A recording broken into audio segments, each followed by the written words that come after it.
The suffragette campaign was a campaign that was against the conservative establishment, whereas the white feather campaign was part of the establishment. Yet both were part of what some historians have seen as a deliberately provoked sex war between men and women, instigated by these women. They faced an even worse death on the home front if they didn't go and face death from a bullet on the battle. And that death was, the possibility of ever having a woman's love. And out of that book came one of the suffragette mottos, which was votes for women, chastity for men. Everyone today thinks they know at least a little something about feminism, and that little that they think they know is almost completely wrong.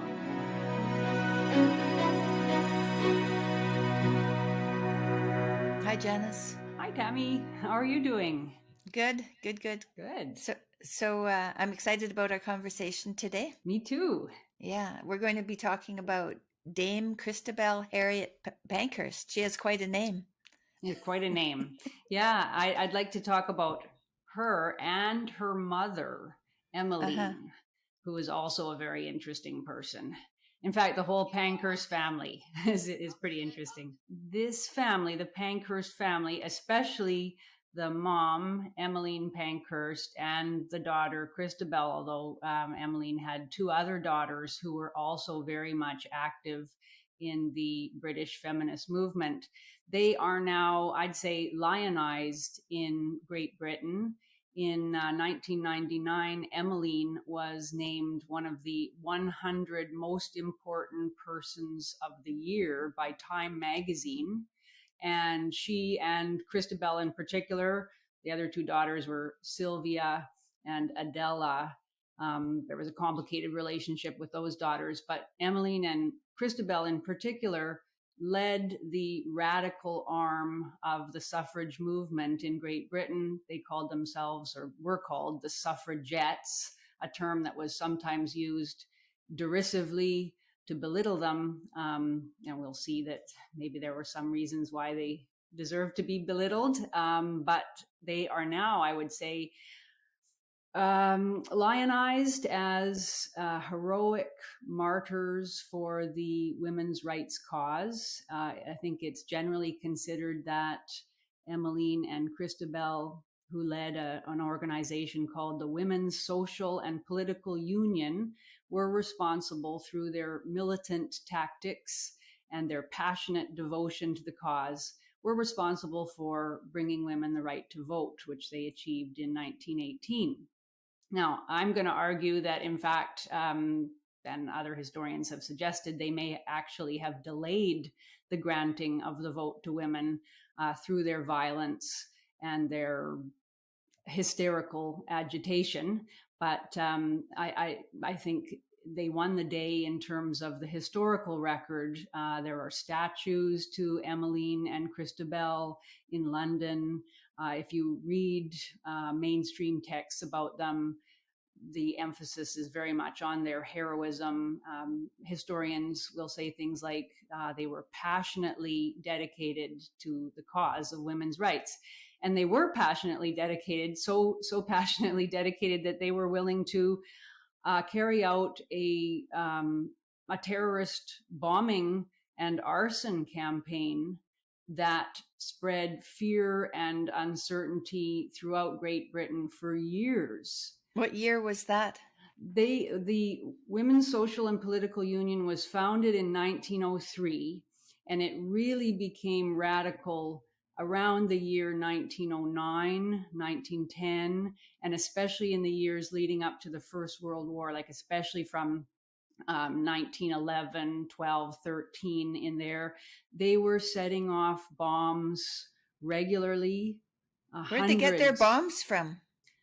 Oh, well, they had friends in various labor and agitation movements. This was a period when terrorism was certainly not unknown in the British Isles. There were terrorists on both sides of the Irish conflict, the Catholic and Protestant side. There were terrorists amongst Marxist and anarchist agitators. So they had friends and allies in those movements, and they learned to make fairly basic bombs. They one type of explosive that they used was in letter boxes, mail boxes, and this is often referred to as if it weren't really a big deal, just kind of a nuisance. They would put they would mix phosphorus with sulfuric acid. I'm not quite sure how they did it exactly, but when combined together, and especially then when mixed with oxygen, this would ignite.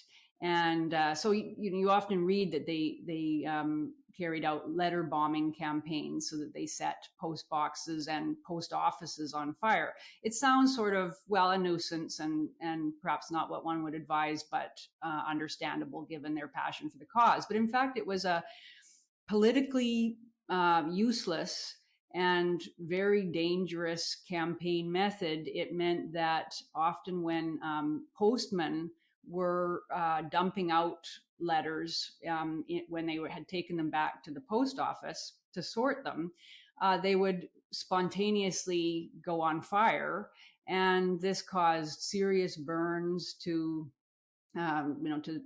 postmen's hands. And these were working class men. They weren't in any way responsible for the ills of the society that the suffragettes were protesting. But they were the ones that were put in danger. Many postal workers had their hands seriously burned. There was a quite famous case where a large number of bags of letters being carried on a train went on fire, and the force of the ignition was so powerful that the whole train carriage went on fire, and the postman who seized the bags at great peril to his own life while they were burning furiously and threw them off the train in order to prevent the entire train from going on fire. He was seriously burned as a result. So this was the kind of thing they started doing in and around 1909 and carried on for the next number of years. And they, just to back up a little bit, this was all under the direction of Emmeline Pankhurst and then her daughter. And they had grown tired of what they felt was the slow pace of reform. And they were dedicated to the idea that women should have the right to vote. They were not interested in the fact that actually it was a very cumbersome process to get a bill passed through the British House of Commons. And in the years leading up to the First World War, Great Britain had a lot of other issues that it was dealing with that seemed far more important to the parliamentarians than women's voting rights. There was a real threat of civil war in Ireland at this time. They were wrestling with the question of Irish home rule. There was a problem with the colonies, especially with the colony of India breaking away from the British Empire. There was a lot of violence and unrest there. There was a lot of unrest at home amongst the poor of England. So, there were really pressing problems. And how many men had the vote by that time? Yes. Did all men? No, they didn't. That's the other issue. And to me, this is the thing that galls me about the movement itself, and especially the way the movement is now remembered. All men did not have the right to vote. And there was a process going on in Great Britain at this time. There were sweeping democratic reforms, but it was happening gradually. And I've never encountered in reading anything written by the suffragettes, I've never encountered any concern expressed for the poor working class men who didn't have the right to vote at this time. So the way it worked was that from starting in the beginning of the 19th century, like right up until 1832, only a tiny percentage of men in Great Britain had the right to vote. I think it might be 3%, something like that, upper class men. Yeah, upper class, right. Yeah, they were the ones that voted. And then in 1832, the first reform bill was passed to extend voting rights. And at that point, in 1832, about 1 in 6 men then had the right to vote. So it was a massive expansion, but it was still only 1 in 6 men. And they would be men that met certain property and income qualifications. Then in 1867, a second reform bill was passed to expand voting rights again. And this time they were expanded to working class men in urban centers, or at least men in urban centers. Again, though, property and income qualifications. Then in 1884, a third reform bill extended the right to vote to rural men. But again, there were always these qualifications, so that at the time the suffragettes were agitating, about 40% of poor working class men in Great Britain still didn't have the right to vote. And these women were not very interested in those men at all. They were interested in having the vote extended to women. And they formed this radical organization, the Women's Social and Political Union. It was a women-only organization, and they were very determined that they would bring the country to its knees if it wouldn't accede to their demands. And so their motto was deeds, not words, which reminds me a little bit of Antifa, or something like that, by any means necessary. That idea that because they believed that their votelessness was such a serious injustice, a kind of systemic violence, to use the language of today, that any action they could undertake would be justified in order to rectify that injustice. And so that's what they set about doing. And they did really radical things. Mm-hmm.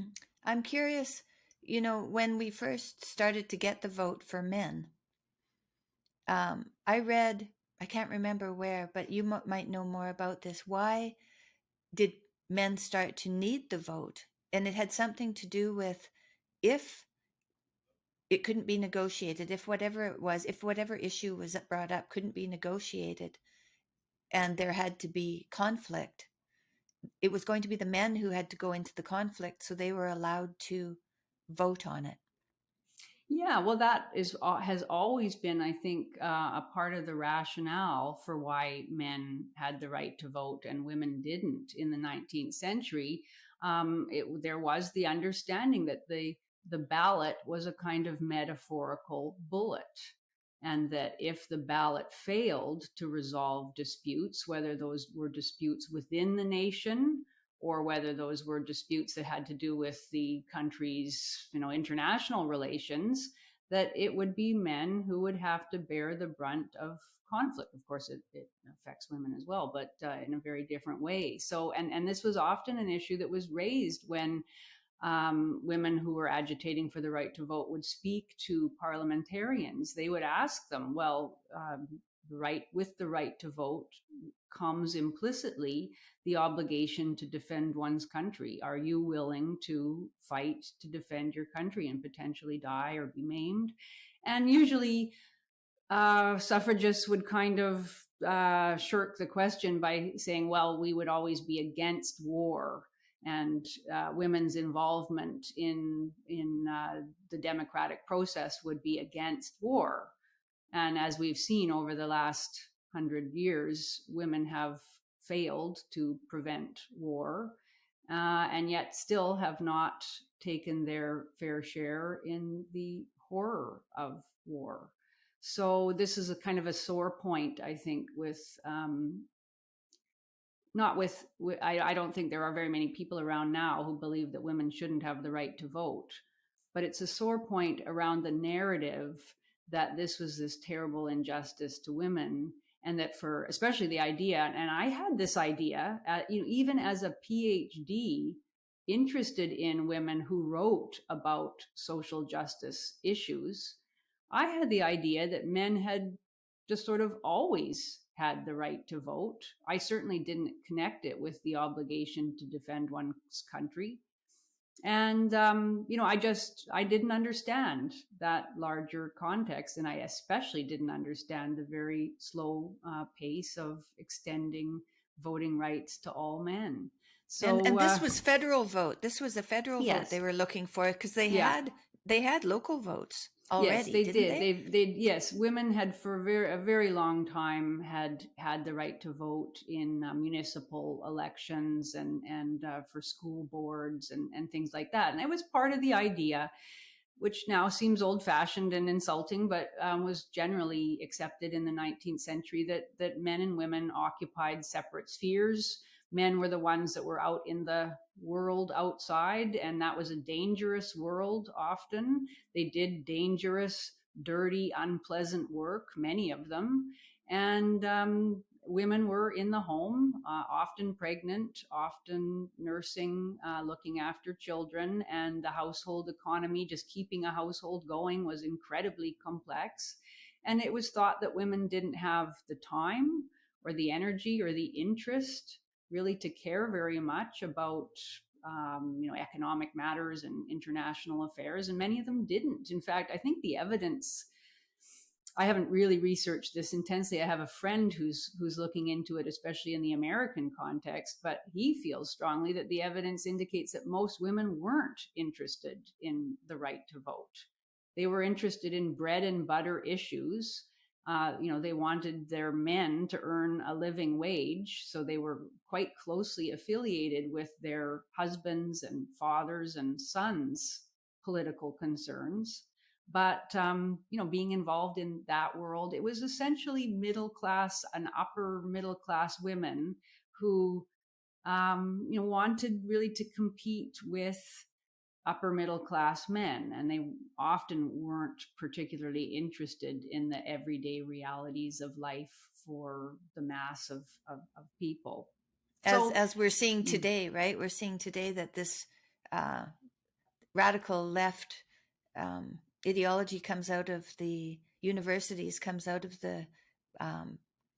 the upper class, yes, and middle class, but not the working class so much. No. I mean, that's the strange thing that has happened to our politics, is that conservative politics or political movements on the right, which are now, they are traditionally associated with the upper class, but it's now often people who are just basic working people, concerned to keep the state out of their business, concerned by the radical ideas that are being taught to their children right from grade school on up, concerned with social unrest and crime that affects them much more than it affects upper middle class people.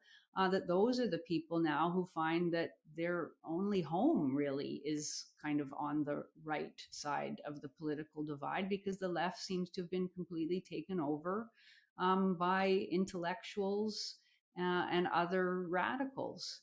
So and that was partly an issue with the WSPU, that now Emmeline Pankhurst herself, just to give a little background about her, she actually came from quite poor origins. Her father was just a laborer who had worked himself up from nothing really. He had been at the Peterloo massacre, where British troops opened fire on protesters who were asking for certain reforms. So he was a working class man, and she came by her sort of radical politics honestly. Both her parents were very interested in socialist ideas and sort of working class revolt. She was a brilliant woman from all accounts. She started reading at age 3. By 10, apparently she had read Homer's The Odyssey, and she was just brilliant. Her mother read her from the American classic Uncle Tom's Cabin, which is about the ending of slavery and about the evils of slavery. And so she was really interested in social justice ideas. And by the age of 14, she was absolutely smitten with the women's rights cause. She was born in 1858. So by the 1870s, she was joining suffrage organizations. And I think, for somebody who from an early age really cares about issues of justice, and then to suddenly begin to see that you are yourself a member of an oppressed group, or at least to believe that you are, that can be an extremely powerful, all-consuming kind of thought. And I think that's what happened to Emmeline. She became like so passionately caught up in the idea of her own unjust exclusion from spheres that she believed she could have made a contribution to. She became fired up with a kind of holy outrage, and that really then took effect. She married a radical lawyer, and they had a happy home life. They had 5 children, the 3 daughters and 2 sons. But after her husband died, he died in 1898, she then threw herself into politics and into this cause. And she had been involved in a peaceful and moderate suffrage organization, but she broke with it and founded her own. And then, she got involved in this deep radicalism at the worst point in the WSPU's militancy. They were setting fires and setting off bombs. They burned down country homes. They destroyed ancient churches. They physically attacked police officers and politicians. There was at one point, it seemed, just no point that they wouldn't venture to. There's a very interesting book, by the way.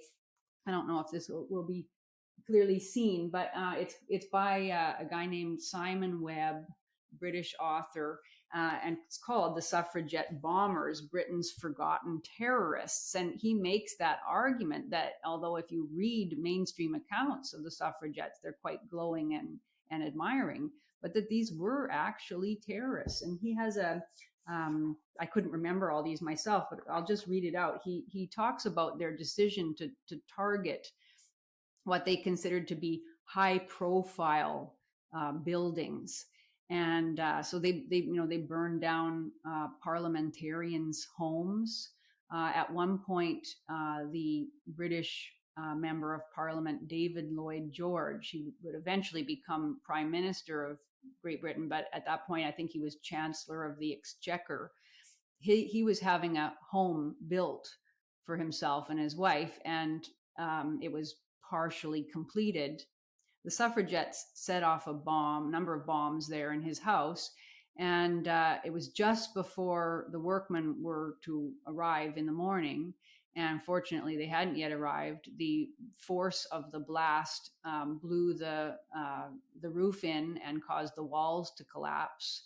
And fortunately, nobody was killed, but that wasn't through any foresight of the suffragettes. It was really just luck that there weren't people working in there. And then this is the list that I got from Simon Webb's book. These are other high-profile targets, and this is mainly in the years 1912 to 1914. They attacked the Bank of England, St. Catherine's Church in London, Britannia Pier in Yarmouth, Aberchill Castle in Scotland, St. Paul's Cathedral in London, the Royal Observatory in Edinburgh, Westminster Abbey, and Rosslyn Chapel. They also chose more practical and strategic targets, including railway stations, canals, greenhouses, aqueducts, dockyards, military barracks, refreshment buildings, bridges, golf course, lawn bowling pavilions, sports facilities, and hotels, to name only the most common. So, this was a true terror campaign.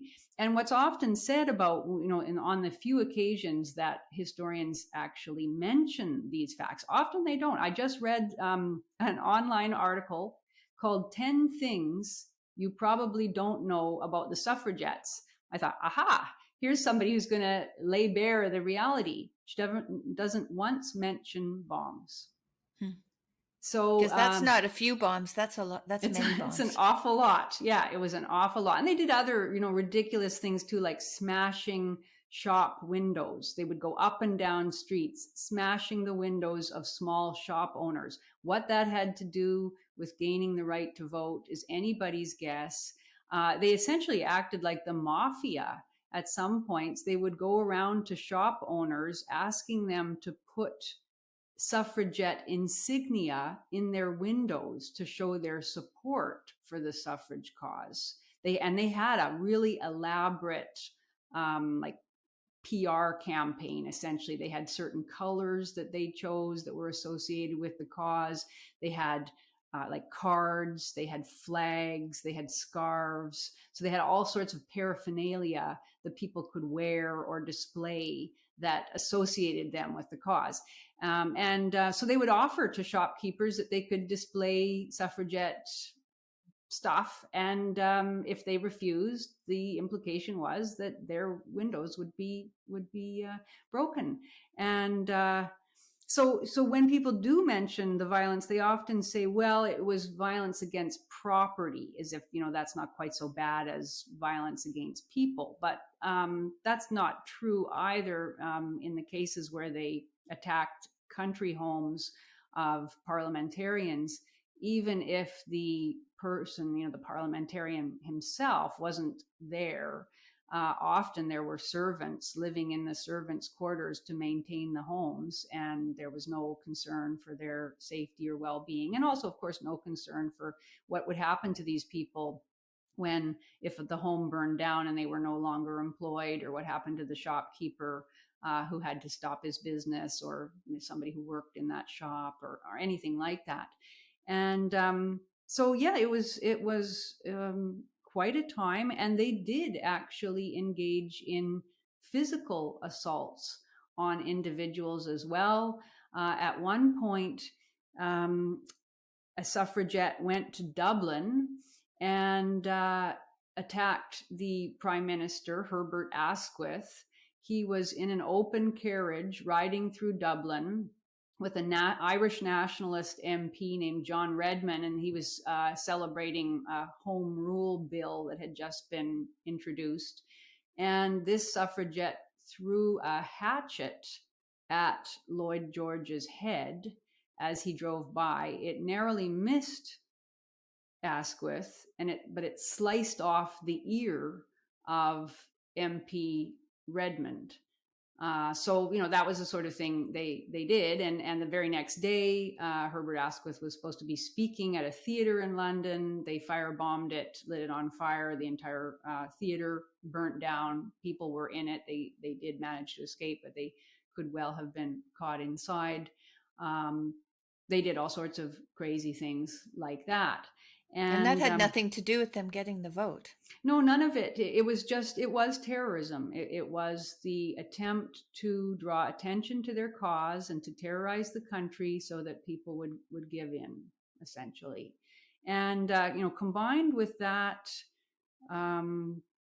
reckless disregard for the safety of others, suffragettes were also quite in love with the idea of their own martyrdom. They wanted to provoke violence against them so that they could use it to further their cause and to bring sympathy towards them. And that's often the thing that historians who are sympathetic to them will emphasize, the things that were done against them. So, for example, they would hold these very large meetings, rallies outside in the open air, and sometimes people would attack them. And you can understand why people were getting a bit fed up. These were the same people who had destroyed the shops and set off the letter bombs and everything else. And now they were holding a rally outside and proclaiming the justice of their cause. So sometimes people would gather and, angry often I think working class men, would gather and would either physically attack some of the speakers or some of the protesters. Sometimes they would throw, eggs or rocks at them, things like that. And that would always be publicized as evidence that these innocent women who were just standing up for their rights were being attacked. And it was a perfect argument, because people do tend to feel aghast when a woman is attacked. And so, it played into their claims that women needed the vote in order to protect themselves and other women from these types of men. And so that was the sort of argument that one often heard. The other side of their longing for martyrdom was that when they were arrested for some of their bombing and arson activities, or for public disorder types of crimes, they would go on hunger strike in prison. And they got the prison authorities and the government, of course, into a terrible bind, in that they were horrified at the thought, probably genuinely, but also politically, at the thought that these women might starve themselves to death. And it's clear that a number of these women were quite willing to do that. So at first... No women starved to death, though, did they? That's a good question. Some of them, I think, did die as a result of what they had done to their bodies, but no one actually... So they weakened them, yeah. They weakened themselves so much, and often they were continually rearrested, and so they would go on a hunger strike, get to the point where they were, near death. The authorities would then release them from prison. Then they would either go back to their law-breaking and be rearrested, or in some cases they hadn't yet served the full sentence, so they would be rearrested and re-imprisoned in order to serve out their sentence. That was also used against the authorities. It was called the Cat and Mouse Act, and suffragette sympathizers created all sorts of propaganda around this cruel practice of releasing them when they were ill from self-starvation and then re-imprisoning them. But, what could the authorities really do? They were doing all of these dangerous law-breaking activities. They couldn't just leave them. Anyway, it became a propaganda nightmare for the establishment, and it became a propaganda coup for the suffragettes. Another thing that happened is that when this kept happening, the authorities thought, well, we're going to force feed them while they're in prison. And so they did. And that became a propaganda tool as well, because it was horrible. It is horrible to be force fed, to have a tube forced up your nose or down your throat to give you sustenance. And that's what they would do. And so suffragettes then created a campaign where they would show images of women having that done to them. And it was like a kind of, it was almost like a rape by the state. It was horrific to see it, and it galvanized sympathy for the suffragettes. And so, they were dedicated, they were ruthless, and they were also Emmeline and her daughter in particular, as the leaders of the movement. They were brilliant. They knew how to manipulate public opinion, and they were willing to sacrifice themselves to a large extent for the cause. And the most famous example was a woman named Emily Davison. She nobody knows exactly why. She'd been in prison a number of times. She'd gone on hunger strikes. She was a well-educated, obviously intelligent young woman. She had a degree from the University of London. And she decided that she would make a statement by running out at the horse race, the Epsom Derby. It's not clear whether she was actually trying to do something like some people think she was trying to put a suffragette flag to pin it to the reins of the king's horse. But anyway, whatever she intended to do, or maybe she was just wanted to sacrifice herself. But she ran out. The horses were, thundering around the track, and the king's horse, ran right over her, and the jockey nearly died. The horse somersaulted and landed on top of the jockey, but the horse had kicked this young woman, Emily Davison, and she died of her injuries later. She had already been involved in a great deal of violence. She is almost certainly one of the bombers of David Lloyd George's country home. She had attacked a Baptist minister at one point because she thought he was David Lloyd George. I'm not sure why they especially hated David Lloyd George, but they seem to. And so she was a hardened militant, and she died. And there was a huge public funeral and procession through the streets of London. It became cause célèbre. It was used by the suffragettes to, really promote the idea that this was somebody who had died because of the cruelty of the laws of England, that sort of thing. So yeah, they were a very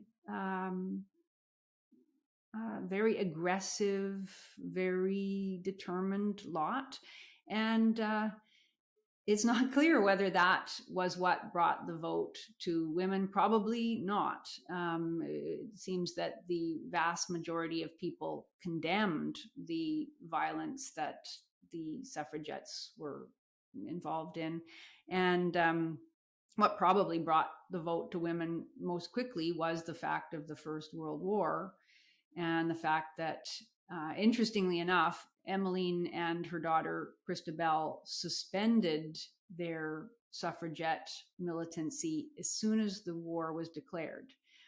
They then began a campaign to mobilize men for the military and to bring women into working in munitions factories and that sort of thing. And it was women's war work that really swayed the parliamentarians.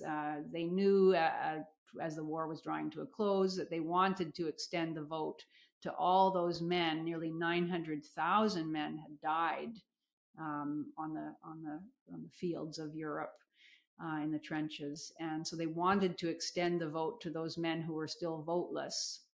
I mean, in a way, they might have used that argument that it was the men who had really suffered, and so again, the war might have confirmed that idea that it is men who ultimately bear the burden of the country's defense, and therefore men who should vote to direct the country's affairs. But they didn't. They decided to extend the vote to women. In 1918, they extended it to women 30 years and older, and that was because so many men had died on the battlefield that if they had given it to women at the same age as men, at age 18, the women would have been the majority of voters, and they didn't think that made much sense. So it wasn't until 1928 that the vote was extended to women at the same age as men. Now, there's an interesting follow-up in a way to all of the militancy of Emmeline and her daughter, and that is that once the war with Germany began, and Emmeline in particular became a rabid patriot, utterly dropped her former hatred of the government and became, passionately on Britain's side in this, what she saw as an existential battle with Germany. But at the same time, the suffragettes involved themselves in something called the White Feather Campaign. And nobody knows the exact number of women who were involved as suffragettes. It's estimated between about 2,000 and 5,000. Over 1,000 women were imprisoned during that time of the bombing and arson campaign. So it was a small but still significant number, much larger number of women were involved in more moderate suffrage organizations. And so they began then to engage in something called the White Feather Campaign, which is almost never talked about by historians who are interested in these figures. But Emmeline was deeply involved. Christabel, I'm not quite so sure of. She had to leave England in the final years before the First World War in order to avoid arrest. She'd been living in France. But the White Feather Campaign was, it began with a small group in a port city. And I think it was Folkestone was the city it started in. And a small number of women led by an older admiral who was very anxious that the war be vigorously prosecuted. They started handing out white feathers to any men that they saw who were not in military uniform. And obviously this was intended to encourage the men, I guess you could say in a nice way, to sign up by shaming them. The white feather was obviously a symbol of cowardice. It came from a novel that was popular at the time called The Four Feathers, which was about a man who he was involved in one of the colonial wars of Britain, and he dropped out of the army just before a major battle was about to be prosecuted, and his comrades in the army gave him 3 of those feathers to signify their disgust at his cowardice, and the 4th feather was given by his fiancée when she found out what he was. And so it was it's a novel about the absolute, the necessity for men to sacrifice themselves in order to prove that they aren't cowards. So the white feather became a way that men were forced through sexual shaming by women to sign up. And it was carried on throughout the entirety of the war, even after conscription had been introduced. So there was no need because it wasn't a man's choice anymore. But it was obvious that thousands of women, probably tens of thousands of women, some historians have estimated, involved themselves in this throughout all of the United Kingdom. And they would give the feathers to very young boys.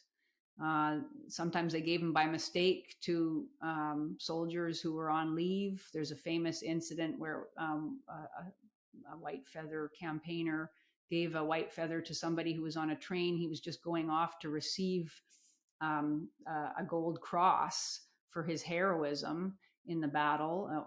There's a famous incident of a white feather being given to a man who was home who had had his hand blown off in the trenches, and he was presented with one, and it was remembered with a lot of bitterness by men after the war because it was such a clear assertion of women's power over men and their willingness to send men they knew and men they didn't know to potentially to their deaths. And so it came out after the war when and men wrote about it in letters and memoirs, how horrified they were by the fact that some of them had known boys who were presented with white feathers so many times that they decided to go to the war office, the recruiting station rather, and lie about their age, sign up and go off. And in some cases, of course, they were killed. So, and it was a strange reversal in the sense that the suffragette campaign was a campaign that was against the conservative establishment, whereas the white feather campaign was part of the establishment. Yet both were part of what some historians have seen as a deliberately provoked sex war between men and women, instigated by these women whose anger was such that they were willing to to send men to their deaths, and really to say to them, and it was widely acknowledged that this was the case, that they faced an even worse death on the home front if they didn't go and face death from a bullet on the battle. And that death was, the possibility of ever having a woman's love. To be given a white feather was to be told that you were not worthy as a man to be loved. Not all men took it that way. There's stories of some guys who just thought it was part of the natural order of things. There's a story of one man who he was thinking of signing up. Lots of young men were. And he was given a white feather by a very attractive young woman at one point. There was a conscription rally or something that was going on, and he went off to sign up. And then a few days later, he went back to where the same woman was speaking. And she saw him and recognized him and came over and gave him a kiss. And he gave her the feather back.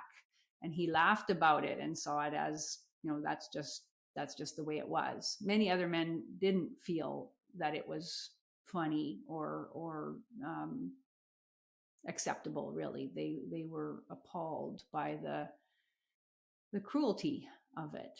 And so that's interesting. And I find it fascinating that those aspects of the women's activism is often downplayed. I mean, I've even seen some historians say that the women who got involved in the White Feather campaign, that was their one opportunity to exert power over men who had always, exerted power over them. So often historians will try to justify what the women did by denying that they had any power and agency in their lives, even while they're dealing with an example of women exercising agency in really one of the most aggressive possible ways.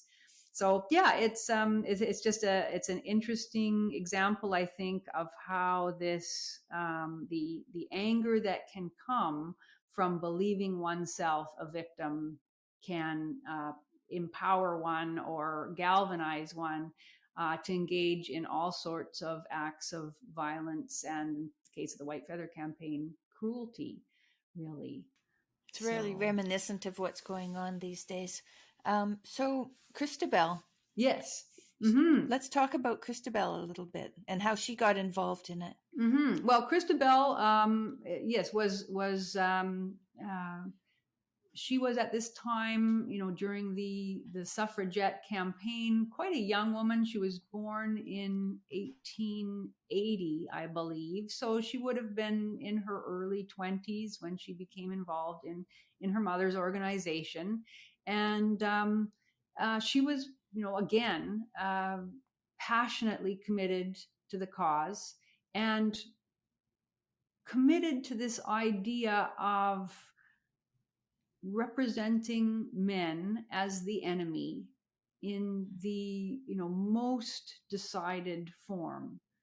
And to that end, she wrote a book that is pretty much considered responsible for turning the suffragette movement into an out and out sex war of women against men. That represented men in the most depraved light possible. And it was called The Great Scourge and How to End It.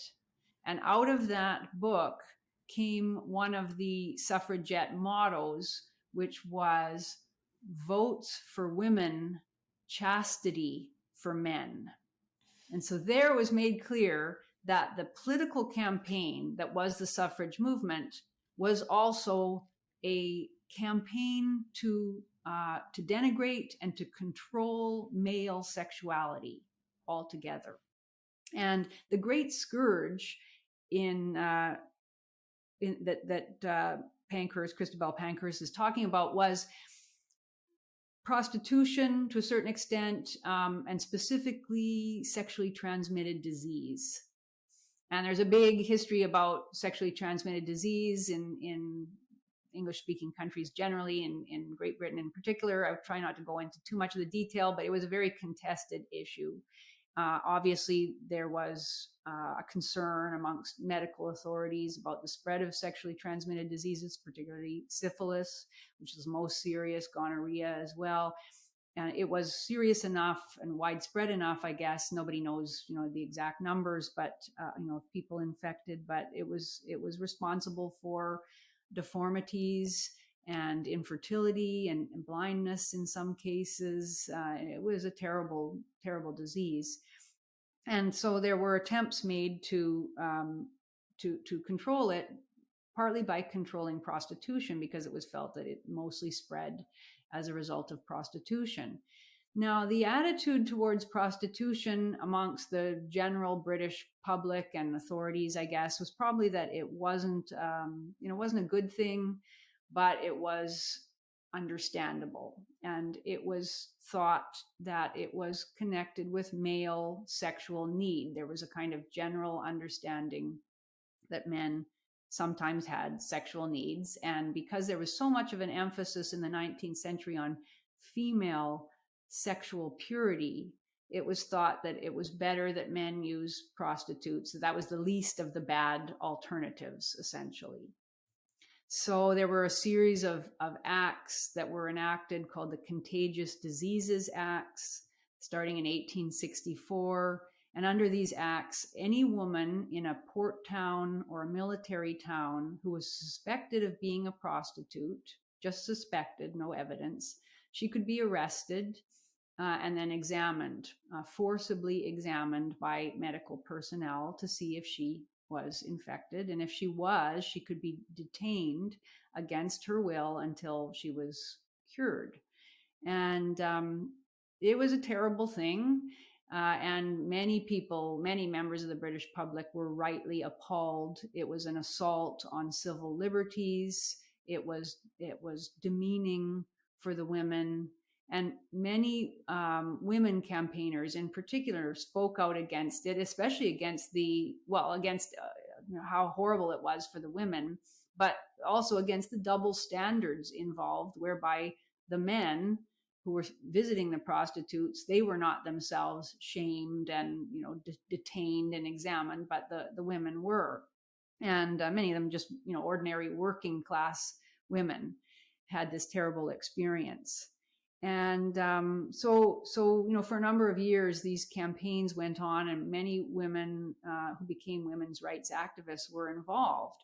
But in the course of that involvement, and they were successful ultimately. They spoke out against the practice. They articulated the injustice. They wrote to parliamentarians about it, and they swayed British public opinion. And eventually, the acts were repealed, and that practice was not carried on anymore. So that's a very interesting chapter of feminist activist history as well. But what was interesting too was how many feminists they took that idea that this was an injustice to women, and they expressed their repugnance at prostitution, but they turned it into an all-out condemnation of all men, even men who didn't use prostitutes.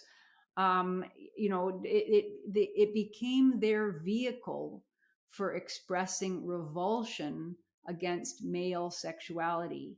And so rather than, as was the sort of general feeling, the recognition of male sexual need, they said, no, this has nothing to do with male sexual need. This is about men subordinating women. This is about men using women as sexual objects. And in fact, many of them went further and said this prostitution and the problem of prostitution is a kind of metaphor for women's position in our society generally. And they said there were two types of prostitutes. There were women who were prostituted in marriage, and there were women who were prostituted in sex work. They didn't call it that then, but and so basically they started making this equation, which had already been made by Marx and Engels earlier, and it's still used to some extent, that all relations between men and women were a kind of prostitution, and that the problem was men. It had nothing to do with sexual desire. They never imagined that there might, like, they never gave any kind of humane or even halfway empathetic account of why a man might visit a prostitute. They just saw it as an expression of male power in the basest form. And they said that only when women were at last enfranchised and empowered could they bring an end to this kind of thing. And always implicit in their arguments, and this is very clear in Christabel Pankhurst's work, Great Scourge and How to End It, very clear was the idea that women were morally superior to men, and that it was necessary for women to tame men and to control them. And I think that element in feminist anger at alleged male sexual brutality, it became a really important, like a keynote of feminist discourse about men. And so you really see that in Pankhurst's book. I really recommend it for anybody who wants to see something of the sort of the root articulation of feminist anger at alleged male sexual degradation. I can read a tiny bit of it. It's quite something. At one point she says, and just before I read this, it's interesting too that she repeatedly rejected the idea that there was anything biological in male sexual need. She so very much like today's social constructionists, although they didn't use that kind of phrasing, she said, no, this is not a natural impulse. This is something that men do to themselves. They inflame their own lust by having impure thoughts. They allow themselves to think of women in degraded ways.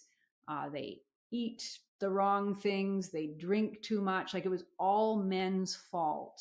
And she even at one point in the book suggested that there was a type of medical castration, not actual castration, but through drugs, that was practiced on men in prison, and that if men couldn't control themselves, they should be medically castrated. So it was, this idea of the castrating feminist, it's actually literally true. It's there in Pankhurst's book. She literally recommends that be done, that men be medically castrated for their own good.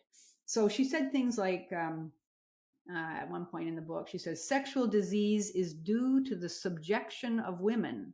It is due, in other words, to the doctrine that woman is sex, and beyond that, nothing. Sometimes this doctrine is dressed up in the saying that women are mothers, and beyond that, nothing. What a man who says that really means is that women are created primarily for the sex gratification of men, and secondarily for the bearing of children, if he happens to want them, but of no more children than he wants. And she goes on like that. So, it's quite something to say that a man who loves a woman because she is his wife and the mother of his children, and who glorifies the female ability to have children and mother, that is just the other side of seeing women as nothing more than a sexual object to be used and discarded.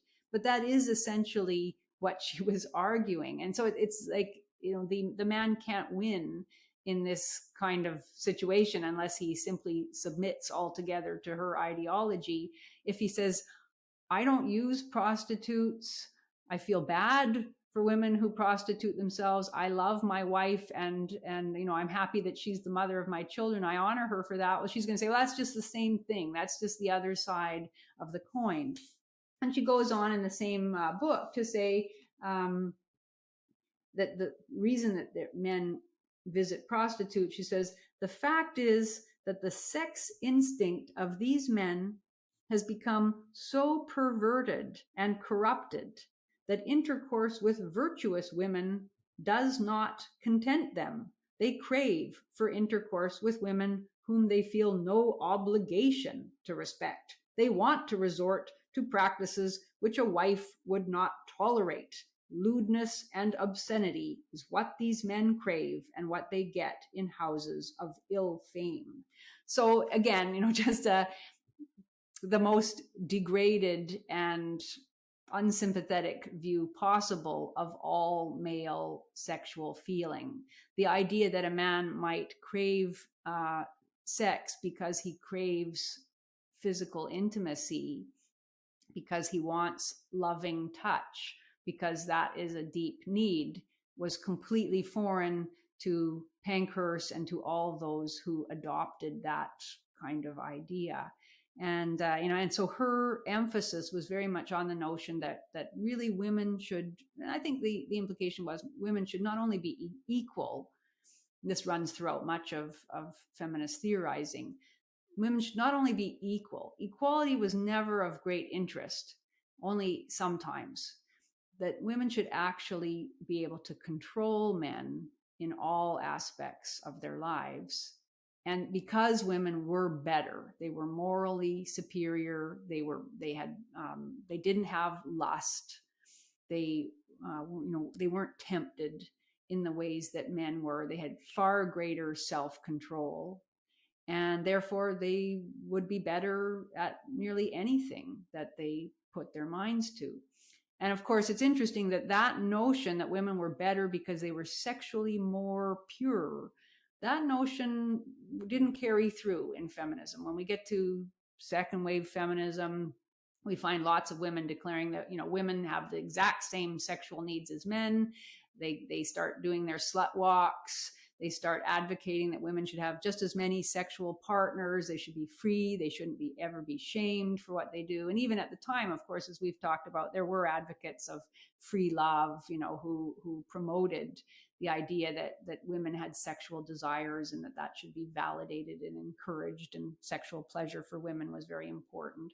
So that aspect of the ideology that Pankhurst was promoting, it didn't really last. It was rejected by later feminists. She would have been surprised, I think, to see women marching in the slut walk and declaring that they're right. But the deep contempt expressed for men generally and for men's sexuality, that part did stay. That's common, I think, now in most feminist discussions about the relationship between men and women. It's even maybe obligated to express horror at male sexual brutality. So yeah, that's Pankhurst. That's her. Man. So what was her, I have to ask, what was her relationship with her father? I think it was good. Of course, he died when she was fairly young. No, not really. No. He died when she was in her teens. So, and I think I don't really know that much about it. She was named Christabel because they thought she was, going to be this really beautiful, brilliant young woman. I think she was adored by her father, as far as I could tell. And was Sylvia older or younger than Christabel? Younger, yeah. Christabel was the oldest. So Sylvia broke with her mother and sister over the militancy of the suffragettes. She felt that the women's movement should be more focused on the problems of working class people in general. She was attracted more to socialism, and she became a socialist, really. And she felt that the militancy did not achieve any ends at all. It was simply an expression of, irrational hatred. And I think she was right about that. She wrote a biography of her mother and sister and of the movement, which expressed her disagreement with its violent tactics. So she was an interesting person as well. And Adela also broke with the movement over its violence, and the rift there between Emmeline, the mom, and Adela was so severe that the story is anyway that her mom gave Adela a 20-pound note and a ticket to Australia. And she went to Australia and there became involved in various causes and started a life for herself and never communicated with her mother or her sister Christabel again. So, but she too was interested in left-wing causes. And Christabel ended up leaving England. She had to leave England. Correct? She left England in the final years before the war, and she returned once the war began. She left England to avoid imprisonment for her various illegal activities. Yeah. And did she end up with some sort of religious affiliation? Was yes, that Christabel? Yeah, I haven't, and I've never followed this through, but it's fascinating. And the same thing happened with Emmeline in a way. After being radically on the left and really interested in all this militancy and revolutionary ideals, she became quite conservative in her later age. She joined the Conservative Party. This is another thing that the historians don't talk about because it's such a strange transformation in a way.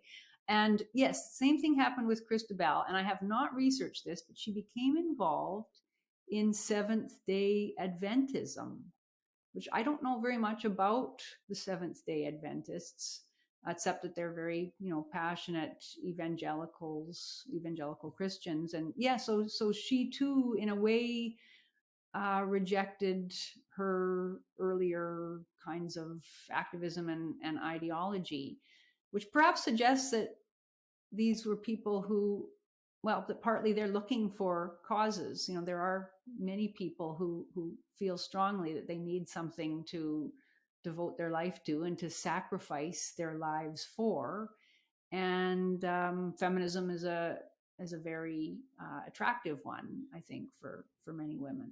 So, but yeah, at the political level, at the political level, yeah. But it's interesting that they went to a spiritual level.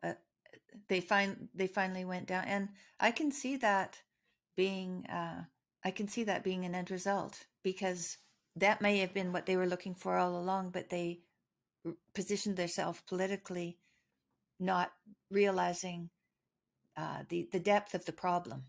Well, I think you're absolutely right, and in a way, feminism is a religion, except that it's a secular one, as are many other. Antifa is a religion as well, but it's about bringing the kingdom, the ideal utopian revolutionary society of perfection. It's about bringing that in the here and now. It can't be put off. You can't accept injustice because you don't believe that there is any other life. And it fuels radicalism, because you then believe that unless you bring it now, you will never experience it. And this is all there is. So if you are a passionate radical, and if you have a deep longing that all the wounds of the world, all the tears need to be dried, you will be willing to do nearly anything and sacrifice yourself, even in violent causes. But if you believe that there is something more, that there is an afterlife where the tears can be dried, where things are made right at last, you can endure injustice in a different kind of mindset altogether. Mm-hmm. So I think there is a spiritual hunger often at the basis of a great deal of social radicalism. Yeah, I'm sure there is. The difference is that the thing that makes secular radicalism so dangerous is that, unlike with most spiritual practices or religions, maybe with the exception of Islam, but I don't want to really get into it, but there is an injunction not to hate. The injunction is that hatred is spiritually really damaging. And so I think most adherents of religion, although they can certainly act very hatefully, the religion usually tries to put some sort of break on it, tries to redirect the negative aspects of humanity into self-reflection and practices of empathy, or indeed self-sacrifice. But part of that self-sacrifice is sacrificing one's desire for revenge. Certainly in Christianity, vengeance is mine, saith the Lord, all that kind of thing. And But if you don't, if all you have is your secular belief system, then you can hate, and there's no reason not to, because you believe that whoever, whatever institution it is, whatever group of people is causing the injustice that you so passionately want to end, you have to hate that, because not to would be that you aren't as committed to your vision of righteousness and justice. So yeah, it is very interesting. Wow, that it just so much reminds me of what's going on today. It hasn't changed. Hasn't seemed to have changed. No, it's its purpose and its direction. It's very similar. Well, and that is, yeah. I mean, I feel that too. That's the thing that continually interests me when I started reading the words of these activists and reading about what they did. And yeah, we're 100 years later, more than that, even in some cases, and yet the attitudes are so incredibly similar. And yeah, there was something I was going to say just in response to what you were just saying about the similarities.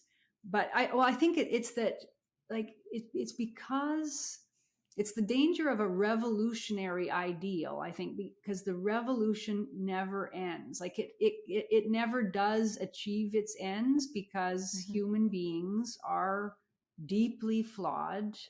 Of course, revolutionaries don't tend to believe that. They think that human beings can be perfected. If we just take away the things that are corrupting human beings, we can make them perfect and we can have a perfect society. But it never happens. So the revolution is just continual, in that there are always injustices, there's always suffering that one can be appalled by and desire to end.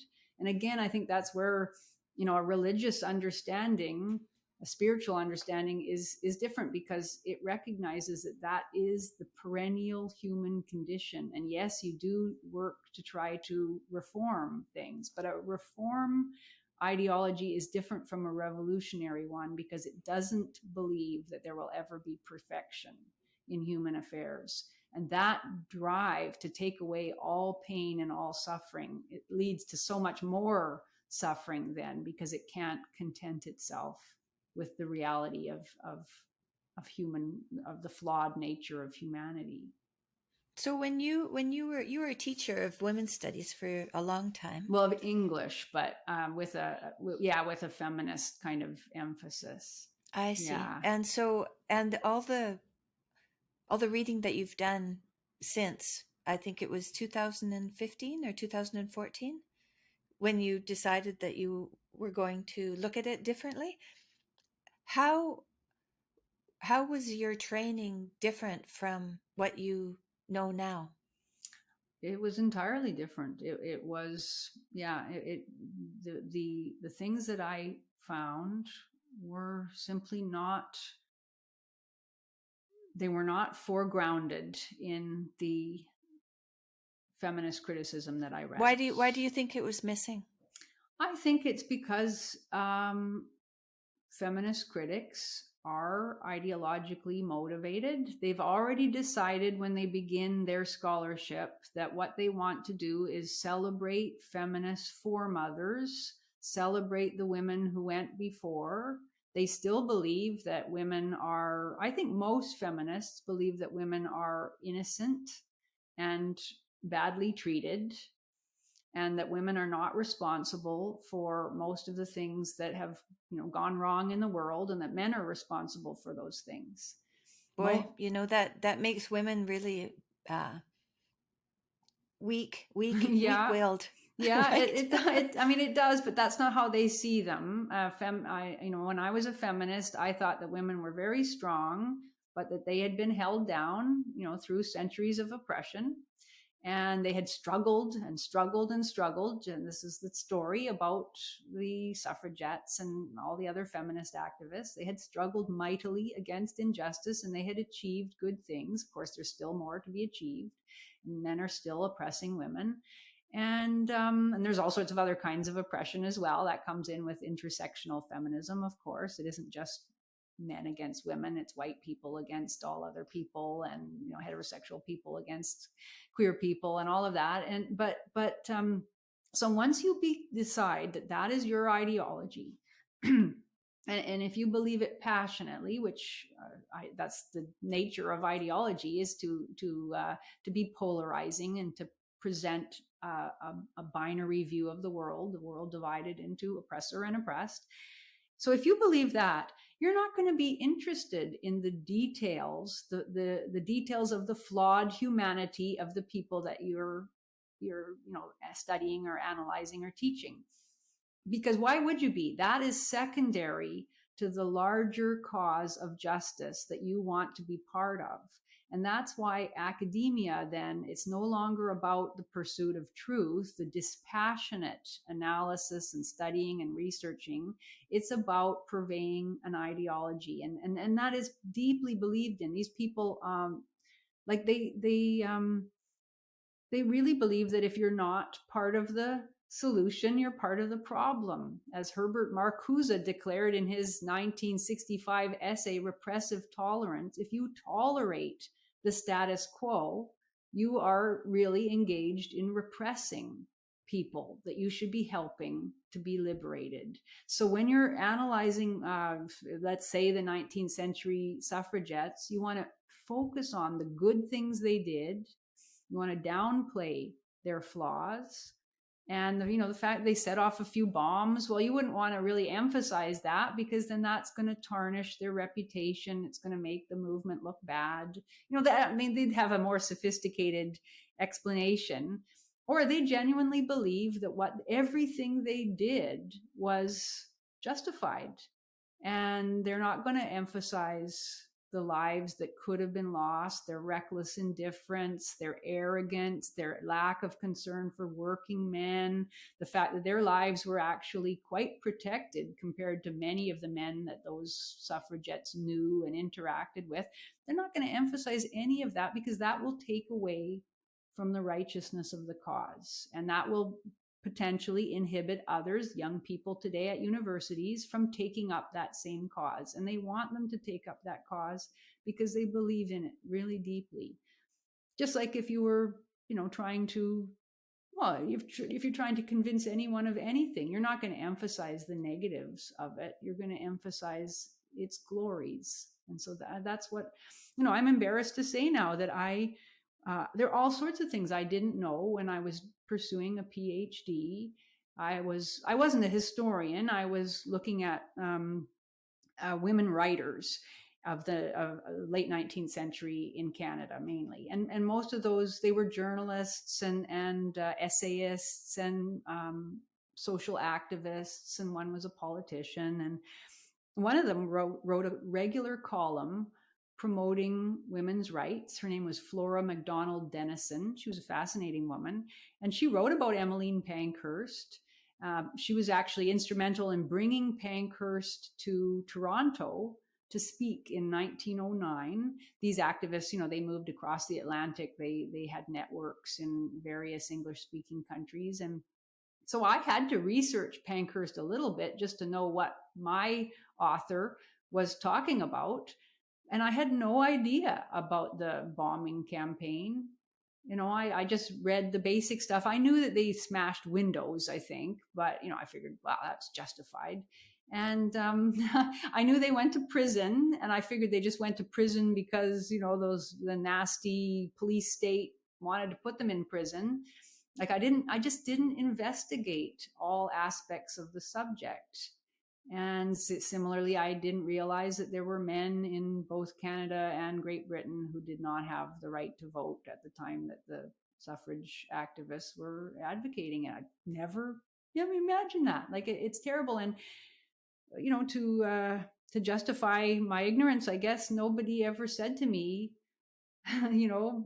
this Fiamengo, you are writing without full understanding. You need to consider X, Y, and Z. I'm not sure why no one did. Maybe they didn't know either. No, well, nobody was doing that.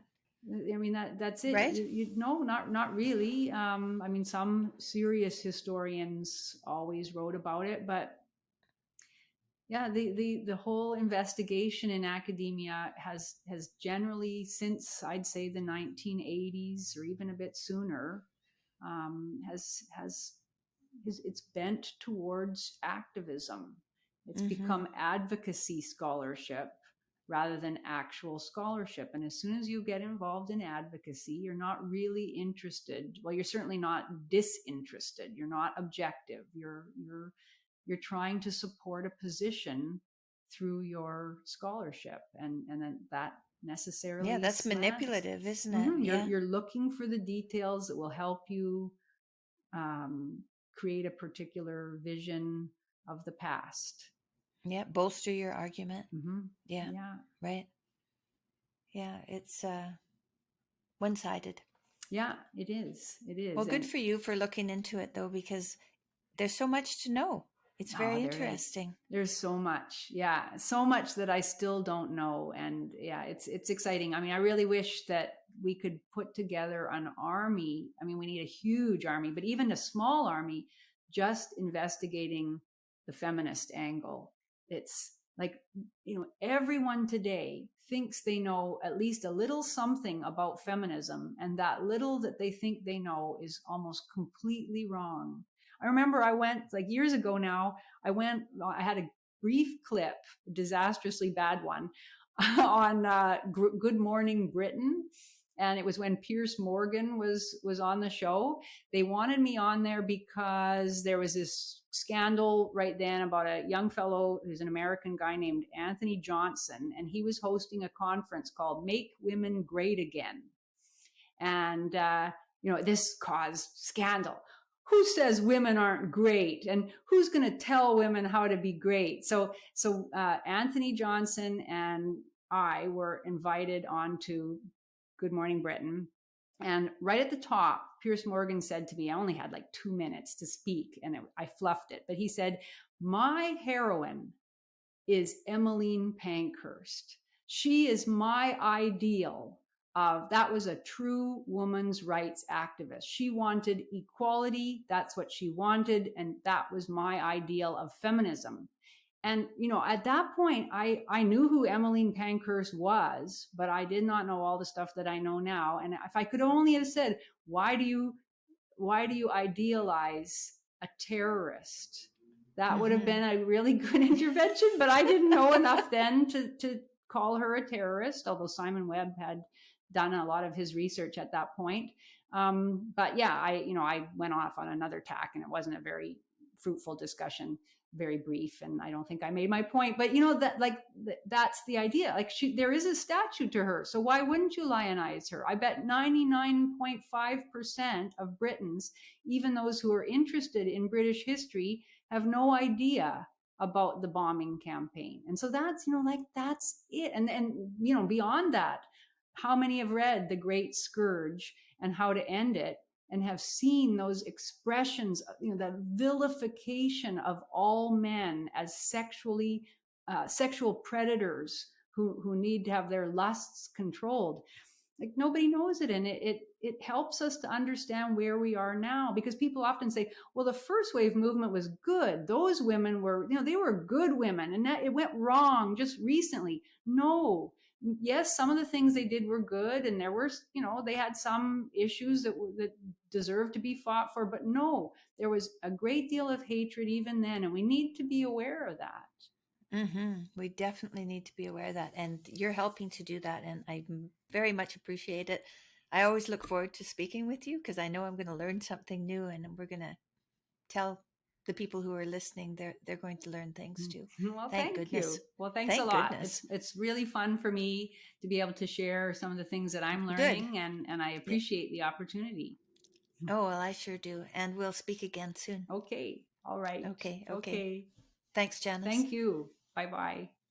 Bye-bye.